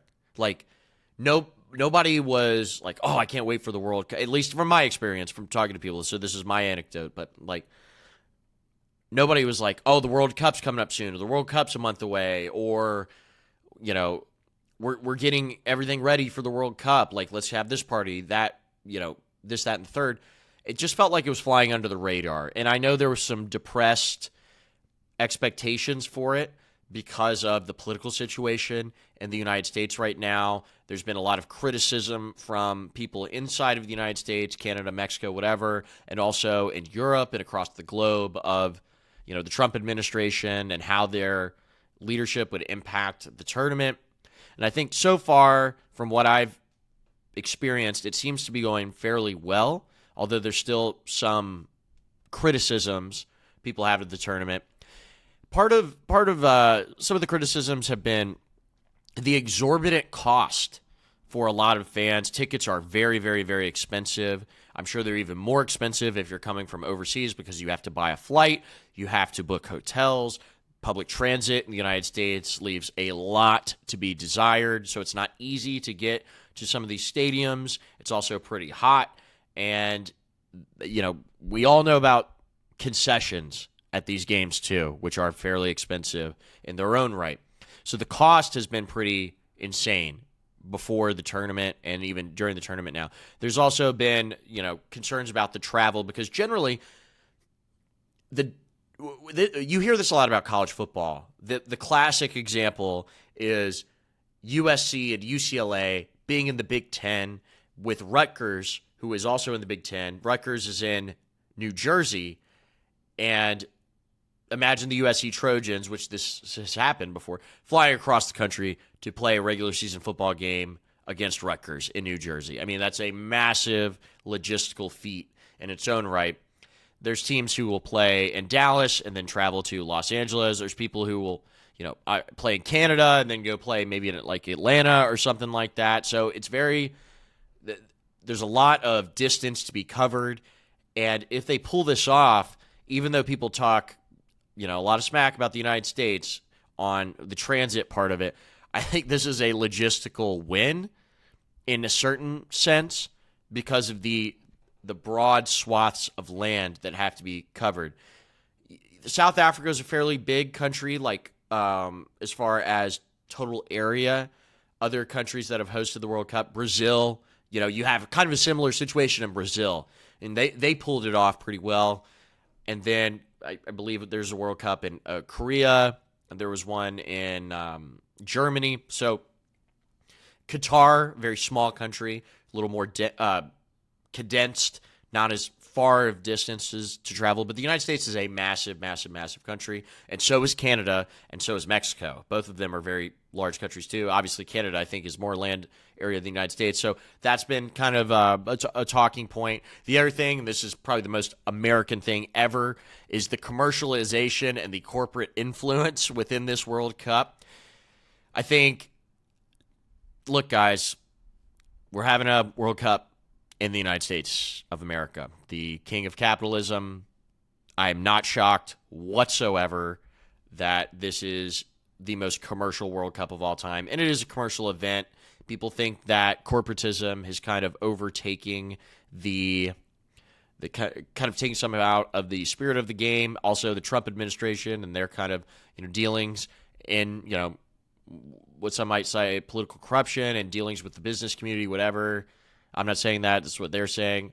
Has, you know, negatively influenced, you know, the kind of tradition and spirit of the game. But this is the American World Cup. It's not the German World Cup. It's not the Brazilian World Cup. It's not the South African World Cup. This is the American World Cup with Canada and Mexico, obviously. And that's what it's going to be, guys. They're going to make this as NFL as possible, and you have to be ready for that.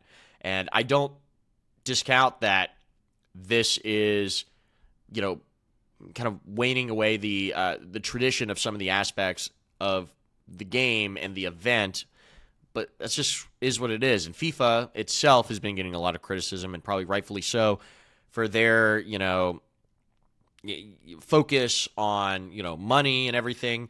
And one of the instances that I think this comes up is very specific, and it's what I've noticed throughout watching some of these games, is you know this, in soccer, there is no timeouts. There's no stoppages in play. It is 0 to 45, halftime, 45 to 90, and then you got a little extra time tacked on it each of the halves. But there are no timeouts. In this World Cup thus far, there have been hydration break timeouts. And I put those in quotations, but obviously America is a very humid country in some places. And obviously out west it gets really hot too, specifically in like Los Angeles and stuff like that. In Texas as well. In Atlanta, Miami, it's humid.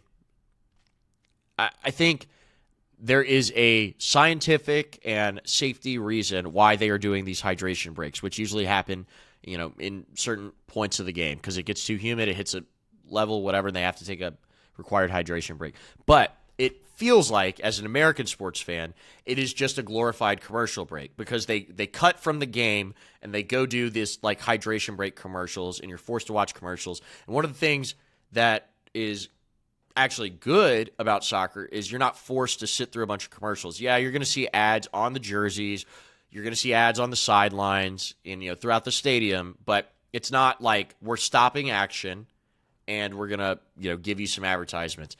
These hydration breaks feel like TV timeouts in college basketball. It's like, okay, even if there's a reason for it, I still just, it's like, okay, the corporate stuff here, they have, essentially, even though they have to do it according to, the FIFA rules or whatever, they're not missing an opportunity to give you a Bud Light ad or give you a United Airlines ad or whatever.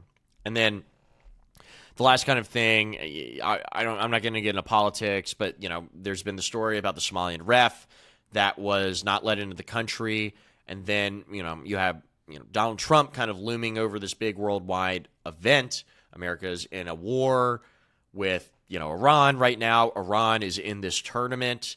America and Iran could actually play each other if they both finish second in their groupings. So you have all of that kind of storyline narrative stuff kind of building up. I've been watching the World Cup now. I'm thoroughly immersed in it. I actually really like the event. I even got Grant to watch some of it yesterday with me. Morocco and Brazil, 2 top 10 teams from everything I've read. And it's been a lot of fun. I think the games have been pretty good. I've been getting into it. I think people in the United States, and you probably attest to this, not maybe speaking from your own personal perspective, but just kind of being an observant sports fan on social media and in real life, they're not just going to go like, all right, the World Cup's here, we're obsessed with this, day one. You kind of have to lead the horse to water. You're kind of like, oh, the World Cup's going on. Oh, we're starting to get into this. Oh, this is a cool event. Oh, America beat Paraguay 4-1. Now we're starting to get the ball rolling here. It's not going to be every American is just going to drop everything and be obsessed with this event because it's the World Cup. And I think some of the European fans and fans from other countries who really put a lot of stock into this event, and Americans do too, but not nearly to the same thing, especially the sports fandoms, that you have to kind of, prove it. You're like, oh, that's kind of interesting. Like, what's going on over there? It's the World Cup. America won 4-1. They're pretty talented. Oh, okay. Oh, wait.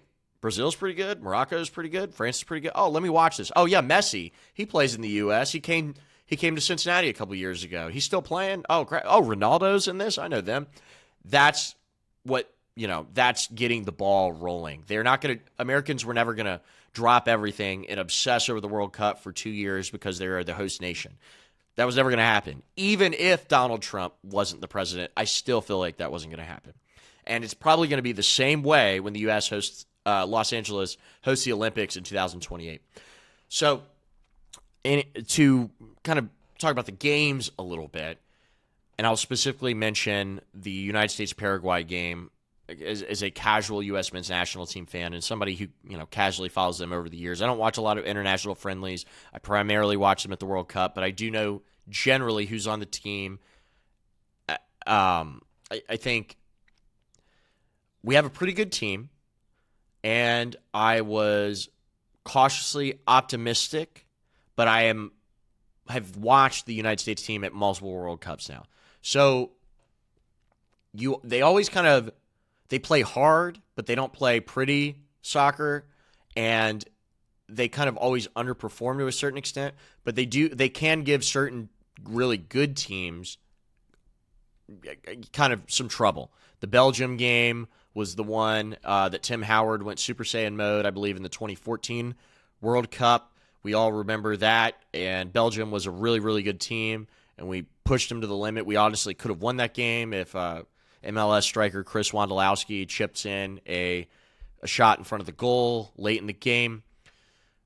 So the U.S. generally can underperform, but now we have all of these guys who are playing in the Premier League in England, and we have some guys playing in France's League One, and some guys in Italy's Serie A, or Serie A, as they like to say over there.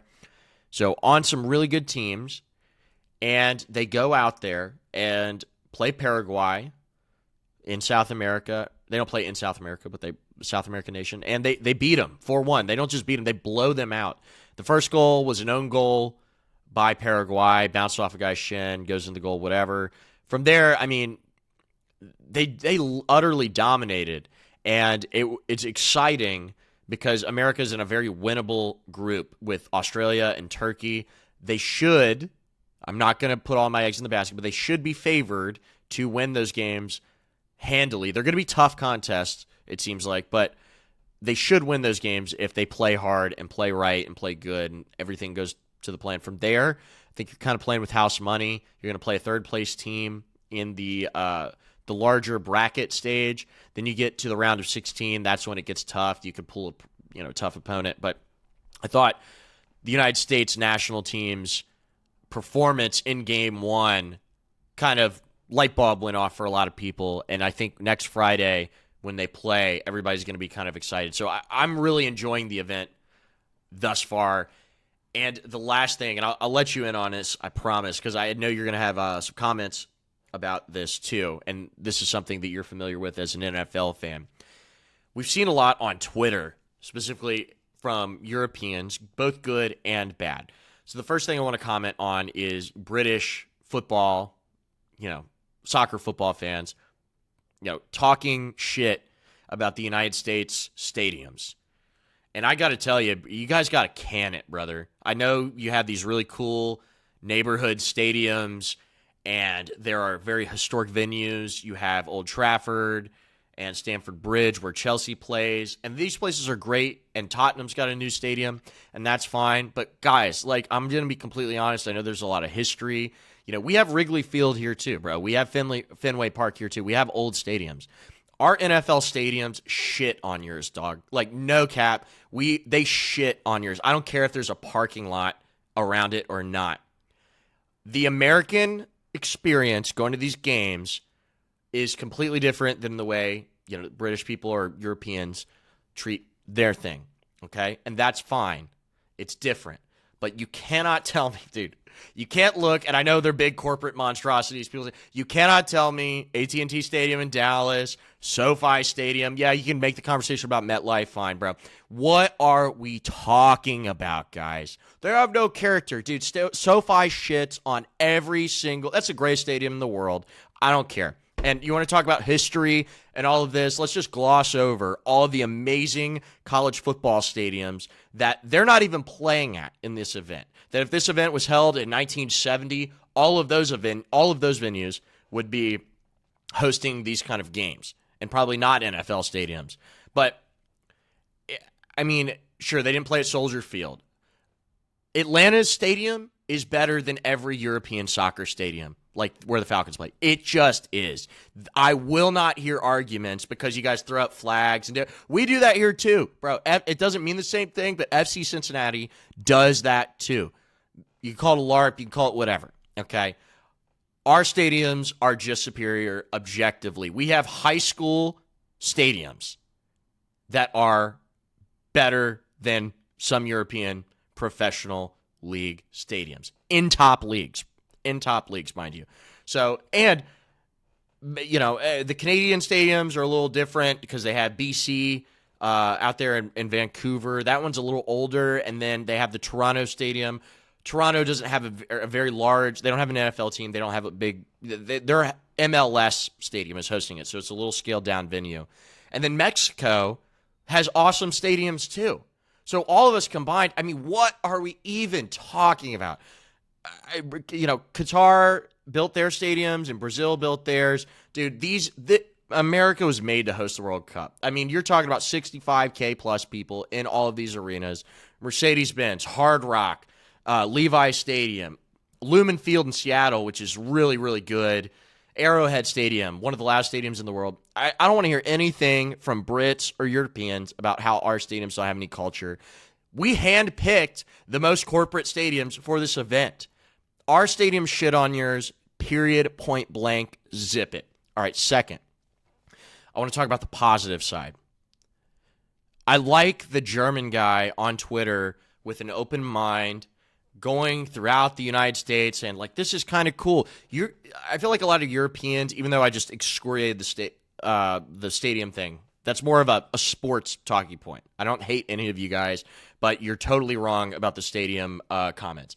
But the guys who are giving this a go, who don't have preconceived notions about the United States because of the tariffs or Trump or, the country's military or whatever, capitalism, XYZ, political, economic reason, cultural thing, social media, whatever. I feel like they're getting to see a side of the United States that a lot of people don't get to see. And yes, the country is a lot of the things they describe, but there's a lot of nice people here. There's really cool restaurants. There's really cool cultural things that they're road tripping across the country. That German guy's become like a local World Cup celebrity here in the United States. There's been a lot of British dudes too, people coming over and seeing a side of the United States that I feel like a lot of Europeans don't really get to see, and that's been really wholesome and sick. I love that, and I'm been ranting for a little while here. I want to hand it off to you.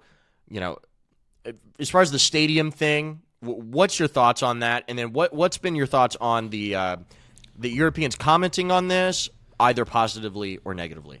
I can't say I've never been to any European stadium of their own, but for what I could say is like, hey, some of the stadiums that I've personally been to and the ones that I have seen pictures of or I know about, I'm like, there's no way that you're putting together some of the stadiums that we've had here. I'm like, hey, I'm less than an hour away from Death Valley in Clemson.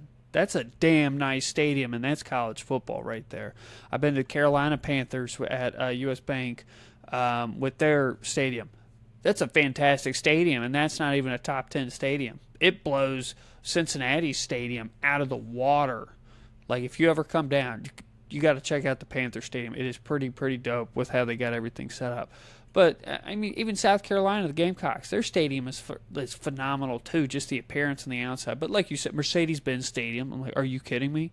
I'm like, this is one of, like, you can make the argument it's better than Jerry World. It's on the same level as SoFi. I'm like, this is the stadium in the East Coast. So for them I can't say. In terms of a historical value, yeah. We're going to say Soldier Field is the closest, and who knows how long that's going to exist when they're the Indiana Bears. I don't know. But well, guess what? Yeah, you guys can't build any new stadiums because you're out of land to do it. So, whatever. I don't take too harsh that. I'm like, listen, the Brits in particular are going to be mad about anything. That's just how it is with the United States. Just what it is. It's our relationship. We love to hate each other, and we hate to love each other, is what it is. In terms of, like what you mentioned, so many people coming over to the U.S., I think this could be a really positive experience for a lot of people, especially with them being on social media, and obviously we're seeing it, but obviously people in their countries are seeing it as well. This was... I don't want to say it's not like strategic, like this grand scheme, but I'm like, hey, I know we're in the news a lot for not positive things, but what's it like over here? What's the average American like? And I feel like through social media and the news and all that, we've kind of grown detached from that, not just across the water, but just in terms of, let's say, politics itself. What's one side versus the other, and it gets misconstrued, and then you just end up hating each other without even really hearing what the other person's thinking about.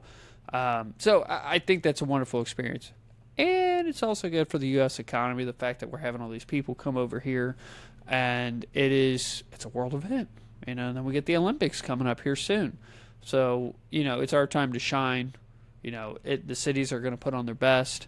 And I have no doubt. I mean, hell, even with the NFL draft, they were talking about how Pittsburgh, they had been requesting to work on these bridges for years, and the draft's coming in town, and they fix it all up. I'm like, all these cities are going to work on themselves. So it's good for the people living in it, too.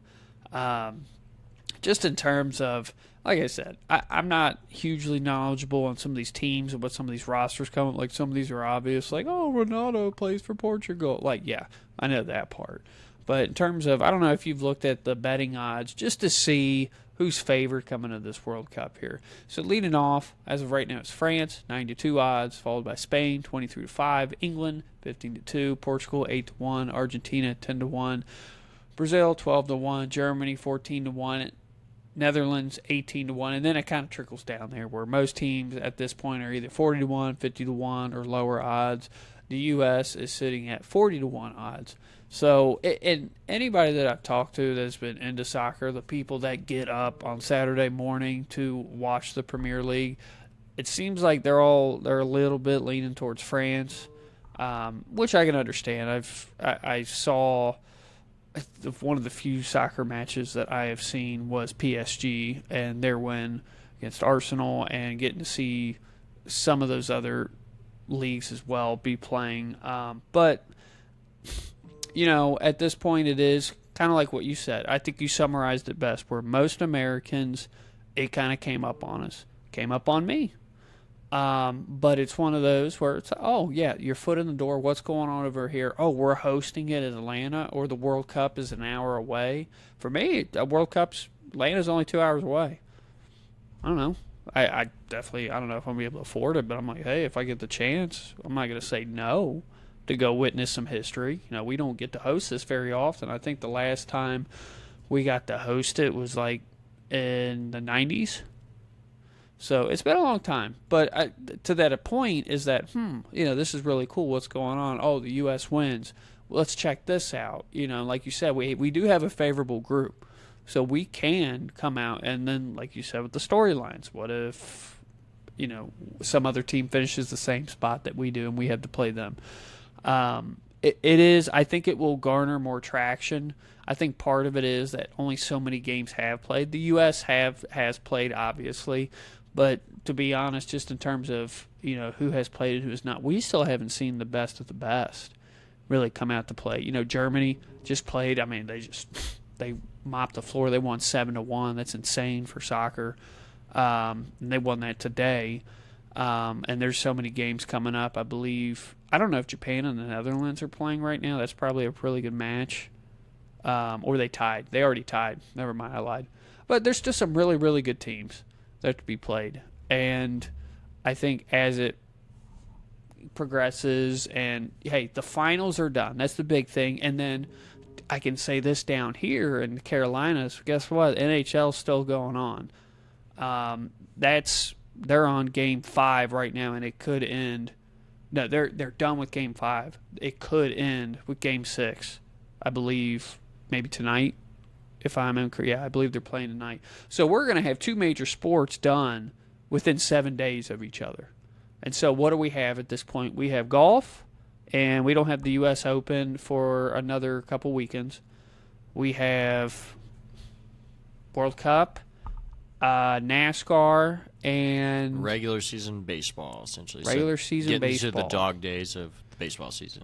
Yeah, you summed it up. It's the dog days.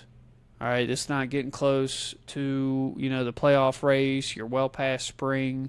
It's like this is when you're going to watch your team go on a 5-game winning streak and then a 7-game losing streak and then go on. It's going to be the bounce back and forth. You're going to see division changes in the MLB. So I would say after, especially NHL is over and NBA is done, you're going to see the full jump over. That's what I expect to see. And the White House UFC event is also concluding today, and I think a lot of UFC, and not that there's a lot of crossover between UFC fans and World Cup fans, but I do think it'll put more focus on, like, people are going to be wanting something to watch, wanting something to do, wanting something to talk about. And Yeah, I want to really quick on the stadium thing, just to go back to it. I didn't even mention, Lambeau Field, Yankee Stadium. We got all the college with the Rose Bowl. I mean, what are You we? are upset about I these was. I stadiums. can't This is believe. personal I attack. can't believe. And I want to take a step back though for the very small, if any, number of people from the UK watching this, because I actually really like the UK.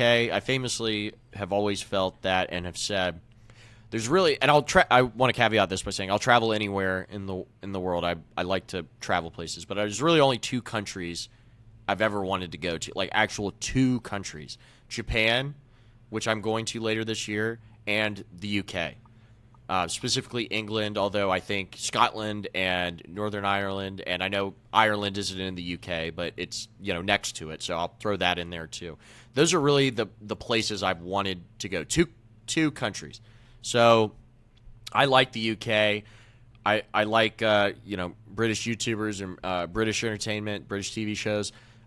I've always wanted to go there, and I'm part British myself. I don't mean to dog on that, but I just feel like it's so it definitely got under my skin. So if y'all are rage baiting me, trolling me, whatever, good on you. I don't hate y'all, but you got to realize you're wrong about their stadiums, even if where Manchester United plays is cool, or where Tottenham plays is cool, or that's great, man. But we have Lambeau Field, we have we have City Field, we have so many places in so many sports. I mean, literally, we have Madison Square Garden.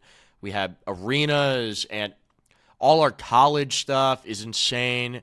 Like a basketball arena. We have cool college baseball stadiums in Omaha, Nebraska, where they play the College World Series. It's like we gotta chill out a little bit on that. And I know it's some friendly nationalistic banter, but you guys are objectively wrong, and that's fine. That's cool, whatever. But we dominate the stadium game. We dominate the sports.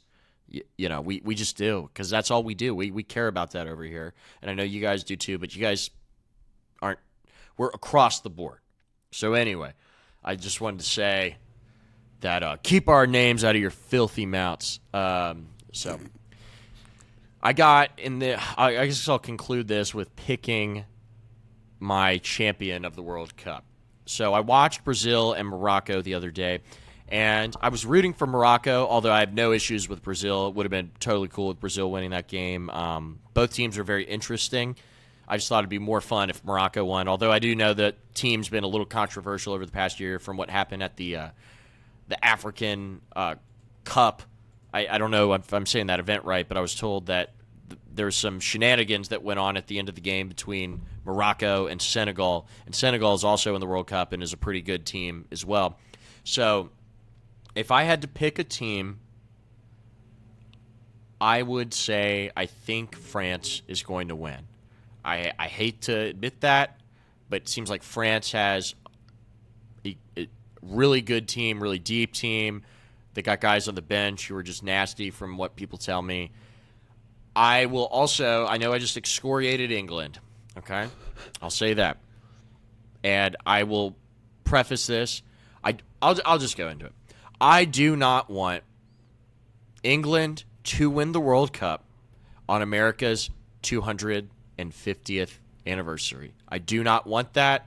That would suck for us as Americans. I know it doesn't really mean that much, but seeing you all online, I just couldn't handle it. Okay, it's our 250th anniversary. I'd rather we win. That's not going to happen. We'll have a nice tournament, but we're not going to win. But with that being said, I kind of like. If this tournament wasn't in the United States, I'd probably be rooting for England to win. Honestly, I really would be. The German team isn't as good as they used to be. We already saw Argentina win, and I'm not rooting for France. I've seen them win before too, but we don't want France to win either. But I feel like they're just really good. So if this was not in the United States, I would probably be rooting for and picking the English. But I think France probably has the most talented team, and it would be It would be more interesting if England won, but it is what it is. Also, really quickly, shout out to the Scottish team getting a win the other day against Haiti. Y'all rock. Your fans rock. I've been seeing all that stuff on Twitter, and so shout to y'all. All right. I mean, like I said, not well educated, but I'm not going to say who I'm going to pick. But I'm going to root for, obviously, the U.S. And after that, Germany. If we're going to sit here and claim, Germany and the Netherlands. I'm fine with either one of those two winning it. Yeah, the Dutch have a really good team. Germany, from what I've been told, doesn't have as good of a team as they had in years past. From what I understand, the three best teams, and these are the teams in the rankings, are Argentina, France, and Spain. Which, if Spain won, whatever, I don't. Yeah, it is what it is. But those are the three best teams.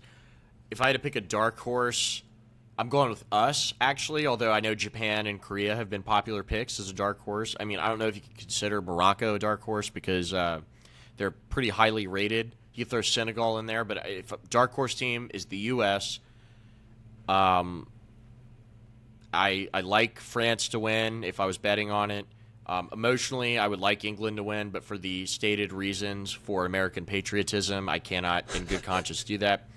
And then I gave a shout to the smaller team, Scotland. But it's going to be a fun event. It's going to be cool to follow over the next couple weeks to a month, and it's exciting to have. And I know we're having the Olympics in a couple of years, and I mentioned that earlier. That'll be cool.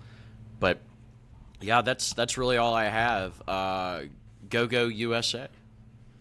Go USA. But everybody, watch the World Cup. Even though I don't like soccer, I will be watching some of it. Just take it in. It doesn't happen very often. But we do appreciate your time. We appreciate your viewership. If you all wouldn't mind, sharing, subscribing if you haven't already, we greatly appreciate it. And we hope you all have a wonderful rest of your day, weekend, week, whenever you listen to this. We appreciate all of it. And go Team USA. USA, USA, USA. Goodbye, everybody. Thanks again.